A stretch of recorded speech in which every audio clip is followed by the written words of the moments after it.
Hello friends, দেখো তোমাদের সাথে আজকে নিউ একটা রেসিপি শেয়ার করবো। দেখো আমরা বোনলেস চিকেন নিয়ে নিয়েছি, আর এখানে সব কিছু বিফ, গাজর, ক্যাপসিকাম কুচিয়ে নিয়েছি। দেখো এখানে রসুন, লঙ্কা, আদা সব নিয়ে নিয়েছি, পেস্ট করবো আমি। আর এই যে কুচিয়ে রেখেছিলাম সেগুলো সব একসাথে চপ করে নেবো আমি এটাকে ভালো করে। দেখো আমার চপ করা হয়ে গেছে। এবার আমি এই যে বোনলেস চিকেনটাকেও আমি একটু চপ করে নেবো নুন দিয়ে। এখন চপ করা হয়েছে, এবার এগুলো একসাথে সব মিশিয়ে নিচ্ছি আমি, যেগুলো চপ করা ছিল আগে, বিনস, গাজর, ক্যাপসিকাম, আদা, রসুন কুচি সব। দেখো এখানে 1 কাপ ময়দা নিয়ে নিচ্ছি, এটাকে একটু ভালো মতো চেলে নেবো। দেখো একটা ডিম ফেটিয়ে নেবো নুন দিয়ে। দেখো আমার ময়দার মধ্যে 1 চামচ নুন নিয়ে নিয়েছি, 2 চামচ তেল নিয়ে নেবো, সাদা তেল।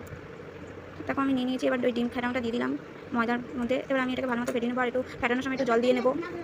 এবার আমি ভালোভাবে এটাকে দেখো আমি ময়দার ব্যাটারটার মধ্যে ইনো দিয়ে নেবো। আমি কোনো baking soda, baking powder use করি না, আমি ইনোটা ইউজ করি।